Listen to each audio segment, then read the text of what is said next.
Hey brother! Ben, another Carlin family Christmas has come to an end, and I have to say I'm a little concerned that the traditions we have been doing all of these years may be coming to an end soon. I mean, everyone is growing up, and I have a feeling that new things are on the horizon. It's sad but happy at the same time, but in the meantime, our old ones stand, and one of my all-time favorites is playing Pokemon on the car ride up to New York every year. Thanks for driving, bro. I was able to log a lot of good game time, and it put me in a good old-fashioned Pokemon mood. So today, I'm counting down my top 10 favorite Kanto Pokemon.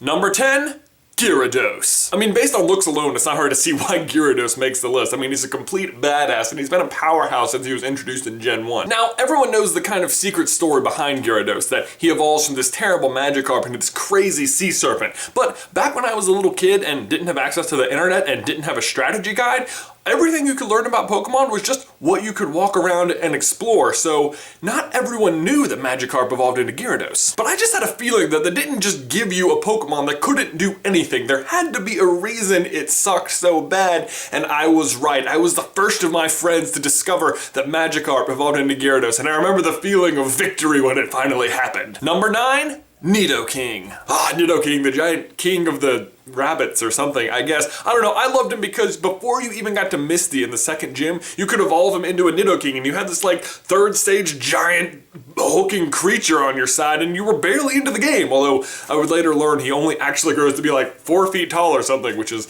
kind of disappointing. Either way, he's an early game powerhouse, but predictably peaks early, and towards the end of the game I would always have to replace him, but he carried me through a lot of battles. Number 8, Rapidash. Rapidash is actually a very new addition to this list. I never used it at all until Generation 6 in X and Y. That's 6 generations after the game came out, and it's one of the reasons I love Pokemon to this day, because that many years later, I can still find new ways to connect with different Pokemon that have been around forever. Here's the story. I wanted to breed a Pokemon that had the ability Flash Fire so I could utilize the following strategy. Lure out a Fire-type attack with my Scolipede, who would then use Swords Dance and hold on to whatever attack hit him with his Focus Sash. Then at the end of his turn, increase his speed with his ability, Speed Boost. Then on the next turn, outspeed the opponent thanks to that Speed Boost, and Baton Pass both boosts into my Flash Fire user, who would then receive the boost from the incoming fire attack. I had just finished breeding an Arcanine, and I didn't have access to my Heatran because Pokebank wasn't open, so I went with Rapidash, and holy god, when that strategy plays out the way I said it, and it rarely does, but when it does, unstoppable. That Flare Blitz is crazy. Number 7, Magmar. This one is kind of similar to the Gyarados story. If you remember, like I said, when I was a kid, we didn't have the internet to reference every single Pokemon as it was released, or a strategy guide even to just check what the Pokedex was in the back. Everything we could find was just what you ran into. And one of the unique things about Magmar is that there's no trainer in the red or blue version that carries one, so you have to run into it in the wild. Well, when I was about my 4th or 5th playthrough, I thought I had seen every single Pokemon, but then, all of a sudden, boom, Magmar. It was like this brand new thing. I'd never even heard of it, and here it was, this crazy flaming duck. I was so excited to find something new, and I still remember that experience today. Number 6, Articuno. Articuno has always been my favorite legendary bird. I mean, Zapdos and Moltres just never really did it for me. And then there was Mewtwo, who was cool and powerful, but you couldn't catch him until you'd already beaten the toughest trainers in the game, so what good was he to you? Plus, Articuno pledged its allegiance to me and my team in my Nuzlocke challenge over on the Super Carlin gaming channel. More on that in a second. Number 5, Blastoise. This is also a pretty new addition to this list, because Squirtle for a long time has been my least favorite Kanto starter.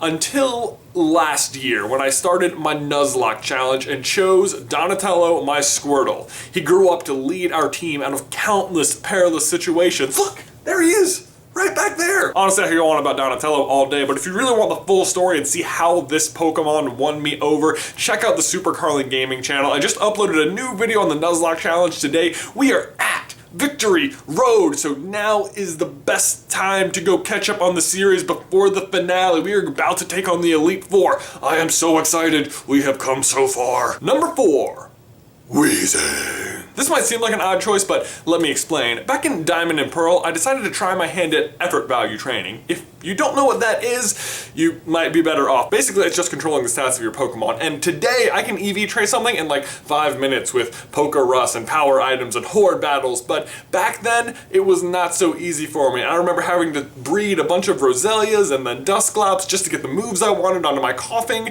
and then I had to fight like 150 Geodudes one at a time to get all the defense points, but I still have that Weezing today, and it is a brick wall. And for all of that effort, it gets the number 4 slot. Number 3, Vaporeon. Like I said, I rarely picked Squirtle, so I was always in need of a water-type Pokemon, and more often than not, that was Vaporeon, and here's the reason why. You could walk into Celadon City, pick up your Eevee, immediately evolve it, then give it the Bubble Beam Misty gave you, then go to the top of Celadon, get Ice Beam, and boom! Crazy strong water-type right out of the gate. Plus, it has massive HP and access to Acid Armor, so it is, like, impossible to take down. Number 2, the Bulbasaur line. As much as I love Donatello and Squirtle, Bulbasaur was still my first Pokemon ever. He introduced me to the world of Pokemon. I still remember that first choice. I mean, it's like the hardest decision most kids ever have to make, right?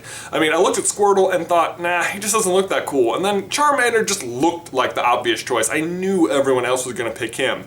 But Bulbasaur, ooh, he had character. And I chose him, and I do not think I chose wrong. And as a result, I almost always start with the grass starter in every new game I get. So, Bulbasaur. Number 1, Cypher. If you're a longtime viewer of this channel, you probably saw this coming. I mean, it's a giant praying mantis with claws for arms. What's not to like? I mean, no matter what game I'm in, if I have the option to get a Cypher, it will be on my team, and I will not evolve it into Scizor. I used to never understand when people wouldn't evolve their Pokemon. Like, obviously evolving it makes it stronger, but I totally get it with Cypher, because no matter how many different games they create and how many different Pokemon I've run into over the years, nothing has ever been able to dethrone it. In fact, little brother Tyler got me this awesome print for Christmas, and I think it has earned a spot on the set, don't you? Boom. So there you go, those are my top 10 favorite Kanto Pokemon. Ben, my question for you and everyone else is, what is yours? Let me know down in the towel section below. Also want to give a quick shout out to Rafe Coates, who sent us some awesome viewer mail, including this picture of me and Beth getting married,